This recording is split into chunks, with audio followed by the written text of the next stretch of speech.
Hey everyone, Andang here for more of Mordor. When we last left off, we had destroyed the ring, saved Frodo and Sam, and it was all sorts of awesome, and now it is time to talk to Merry and Pippin, so let's go ahead and get this started. Finally, we can catch up with Frodo and Sam, and they don't want to talk about it. I'm glad we have this time to catch up with Frodo and Sam. Pippin and I are knights of the city and of the Mark, respectively, and we have been kept busy with those duties. At last we can chat, and they do not want to talk about it. At least, not in the detail our curiosities demand. Well, I can respect that. After the Pelennor battle, I could barely stand to tell Pippin what befell poor Theoden.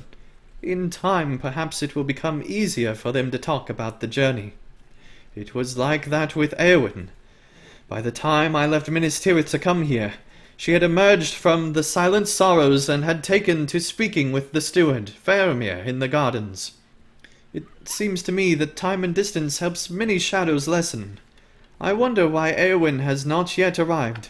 King Éomer called her hither, but she has not yet come to the Comalin. Okay, that's curious. 3 cheers for Frodo Baggins, who destroyed the ring. And save a cheer or two for Samwise Gamgee, who got to go with him and managed to miss out on a great deal of the fighting. Oh, I'm only teasing. I know that Sam saw some danger, although he didn't want to talk about any of it. Both he and Frodo are awfully tight-lipped about their journey in Mordor. I don't blame them. Battles are nasty things. Merry and I clearly ended up seeing more than our share. It was all very dirty and confusing. I wouldn't recommend it. Do you know that a troll fell on top of me?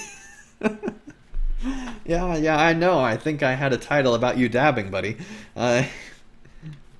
It's easy to laugh about it now that it's done, but no one was laughing when we were in the thick of the fighting. I am glad we are still here, Andang. 3 cheers for Frodo and his friends! Alright, looks like we need to now talk with Éomer, so let's go ahead and do just that. So far I'm kind of surprised that we have not gotten any gear, any points, or anything yet, so I was kind of expecting us to get at least like a class trait point, or something. But none of that has happened yet. Very curious. Hey look, it is Thrym Redbeard here, I believe. That is awesome. He doesn't have a title over his name anymore, but very cool. Let's talk to Éomer King here. My uncle Theoden is avenged. Sauron is no more. It cannot be questioned that soldiers of Rohan and Gondor played their parts. But in the end, the final blow was struck by 2 hobbits alone in the Black Land. It is an amazement to me.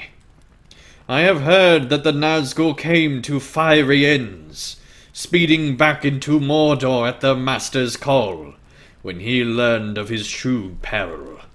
With my mind's sight I can see them, caught in the blast of the flaming mountain, 8 fireballs scorching the sky, plummeting earthward and shrieking their final desperate cries. I wish those of my soldiers who were carried aloft by those creatures during the Battle of the Black Gate could have known the fate of their murderers would shortly suffer. It gives me great satisfaction to picture it on their behalf. Ride, Eorlingus, ride! You are avenged. Okay, Éomer King, dark as ever.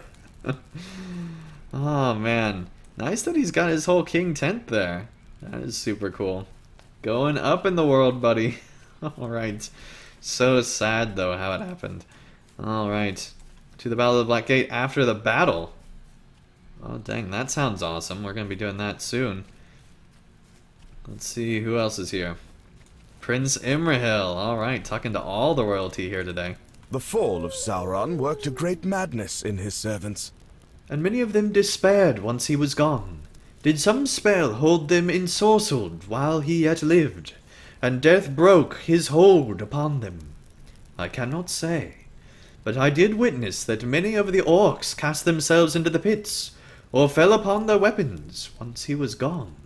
There were others among his servants that were made more ferocious by the fall of their master, and those fought long and with desperation. Some of them fled back into the ruins of the gate. I do not doubt that my king will send me against these others in time. But that is a thought for tomorrow. Today we celebrate the fall of Sauron. Alright, awesome. Time to talk to Gimli and Legolas on the field of Cormallen. Sauron is no more, and can no longer burden Middle-earth. Some of my folk may yet live in this land for a time, and I delight in knowing that it will remain green and growing for years to come, untroubled by Sauron's evil. But I will not stay long here. The first days of Gondor's new year will be filled with happiness, and I share the joy of its people. But my heart has another longing. The sea calls to me, and I would follow. But I will not follow that longing just yet, Andang. Food and drink and celebration must come first. We have all seen enough of darkness. Let us enjoy some lighter fare, and savour the taste. Alright, Gimli. Yes! That's all he says. Oh, that's awesome. That was quite a feast, and most well deserved. It is not every day that an evil such as Sauron is laid low after all. It seems as if Elrond and Gandalf made the right choice back in Rivendell, doesn't it? Frodo Baggins may not be a dwarf, but he has proven to have the determination of my kind. All these hobbits seem to have it. Young Peregrine Took could use a portion less of it, if you ask me. He is fortunate I saw him lying beneath that troll before the Black Gate, and heaved the great beast off him. I might have sworn up and down that he was dead, and yet he lives, and is up and about already. He has caused me so much trouble, and yet still I am fond of him, for all the bother. There will be days of merriment aplenty, Andang, but sometime in the weeks ahead I must set my eye to the north, and return to the Lonely Mountain. My mind is full of ideas, and what dwarf wants that? I must speak to the king of Durin's folk, and let these ideas out before they do me some harm. Ah, that is awesome. Alright, time to talk to Radonir, one of the rangers here. Weigh your options carefully. This could be a costly choice. Radonir looks up at you grimly. I was speaking with some of the others, and they agree that you have a decision to make. Weigh your options carefully, Andang, for this could be a costly choice. A rare smile illuminates Radonir's features. You need to choose the tavern at which we can all meet, now that the Grey Company has accomplished its mission, and we have fulfilled our oaths. You agreed to buy me 3 mugs of ale, as I recall. So you will want to select an establishment with a barkeep who sets a reasonable price. I recommend the Forsaken Inn, east of Bree. The fare is of low quality, but it was Kenedice's favorite, and that is enough for me. I will not depart just yet. There is work still to be done for Aragorn to claim his throne, and many of us wish to set his kingdom in order. Some of us will remain here in the Southlands, even when others return to their homes. I think I will travel with Lothrandir when he returns to Surikaya. It is a long road, and he would welcome the company. Also, there is a lake on the way to Forokel, and I promised a friend I would see it for myself. Alright, that is awesome. Time to talk to Gandalf here. Here we are, Mithrandir. There is a small matter about which I wish to speak with you. Still not hardly any rewards here. Ah, Andang, I am glad you have returned to me, for there is a small matter about which I wish to speak with you. Frodo's ordeal in Mordor has left its mark upon him. Frodo's ordeal in Mordor was a costly one, and has left its mark upon him. No, I do not speak only of the finger he lost to Gollum's biting teeth. I speak of the mark that none can see, but still persists, casting a pall upon his heart. He has retired to the bower that was prepared for him.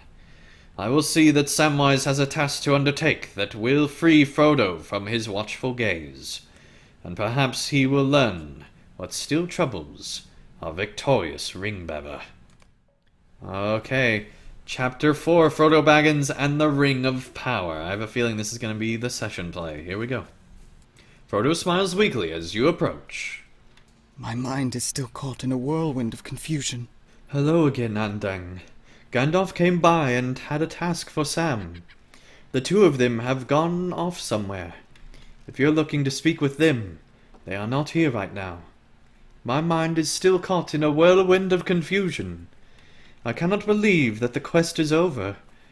I am not used to the idea that the ring is gone. In Mordor, I would shut my eyes and still see it, burning inside my mind, tearing me apart. But it has been destroyed. Pippin insists that I write everything down before I forget the details, but I do not want to remember. I do not. If my friends knew the truth about what happened within Mount Doom... Frodo shakes his head and holds up his injured hand. It has been wrapped in a bandage and treated with care by Aragorn. But you remember the grisly sight of it. I labored beneath the burden of the ring as Sam and I crawled through Mordor and up the slope of Mount Doom. Much of the journey is hazy to me even now, and dear Sam told our friends most of the tale, but he did not tell it all. I think he wanted to spare me the shame of it. Ah, that is the truth. Shame. Deserved shame. Sam said that Gollum tracked us to the mountain, and at the end the pitiful creature overpowered us and stole the ring before he could cast it into the fire. But that is not the truth. Not all of it. I will tell you the truth, Andang. I want to do what is right. Gollum session play. Here we go. Sam and I climbed the slope of Mount Doom, and Gollum followed behind. Gollum caught up to us on the slope of Mount Doom, and Sam stayed behind to deal with him while I entered the mountain, eager to be rid of the ring. Okay, and it does say find the hobbitses, so let's go ahead and do just that. Once again, we do have murder. The hobbitses must die. They must die. Gollum, but not yet. No, not yet. Oh man, I hope that description changes when it's time. Dang, But this is Sam, awesome. dear Sam, could not bring himself to slay the wretched creature. He let him go. And so it was that Gollum followed Sam into the mountain. Dang. That is awesome. Oh, dang, we are getting really close. Oh man. Here we go. I am here, but now I choose not to do what I came to do. Oh, dang. I will not destroy it. Dang. The ring is mine! Oh, man. Master, no! Frodo! Dang.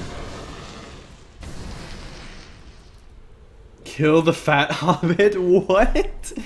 Here we go. Oh, dang. We one-shotted Sam. Get the ring.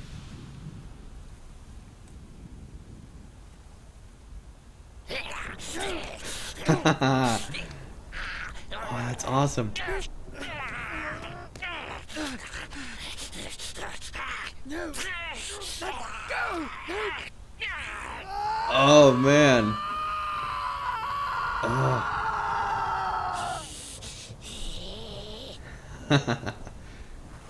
Oh, that is awesome. The precious is ours. Dance. Dance, precious. Here we go. Oh man, that is awesome.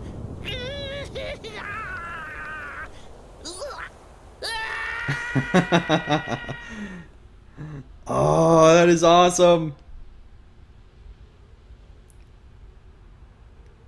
Oh man, just like the films. It's super cool. The ring. When the ring went into the fire, the power of Sauron went with it. His works were unmade, and he was undone. Were it not for Gollum, the quest would have failed. After coming so far, after enduring so much, after the sacrifices and the suffering of so many friends, when at last I stood at the crack of doom, I could not do it. I chose not to destroy the ring. How can I bear the shame of it? I let them down. I let everyone down.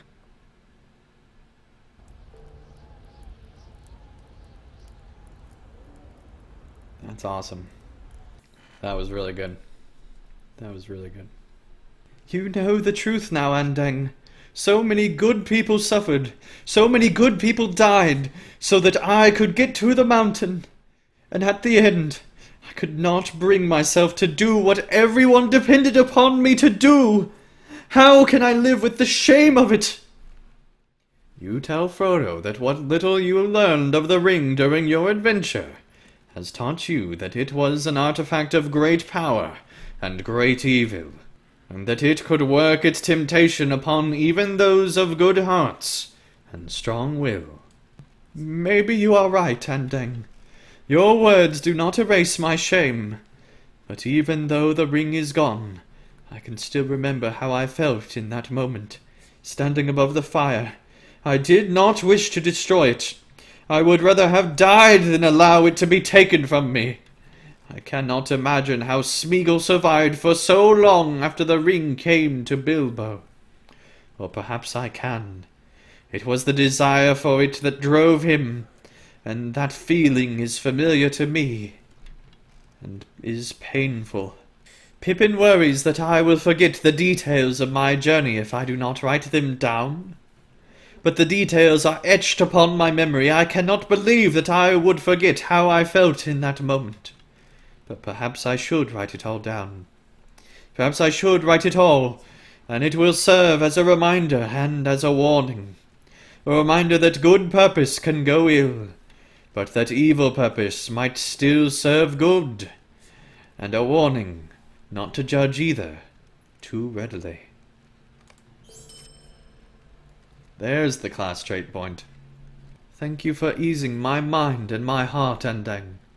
Gandalf has returned, and now I think I see the makings of a conspiracy. But thank you for the kind words, and I give my thanks to Gandalf as well. I am very fortunate to have such friends as you. I am ready to have a rest, and an end to adventuring. I shall be content just to see Bilbo again, and to return to the Shire. I will write down my part of the quest of the ring, all of it, and I will be thankful for the opportunity to live in peace. Alright, well, when we return, we will talk to Mithrandir and finish out this part of the epic story. I cannot wait to see the end here. Hopefully you guys did enjoy this video. If you did, be sure to give it a like down below. Also, let me know in the comments down below what you think of the story so far. Thank you everyone so much for watching this video, all your support and everything you do. I really do appreciate it, and I will see you again real soon for more of Mordor.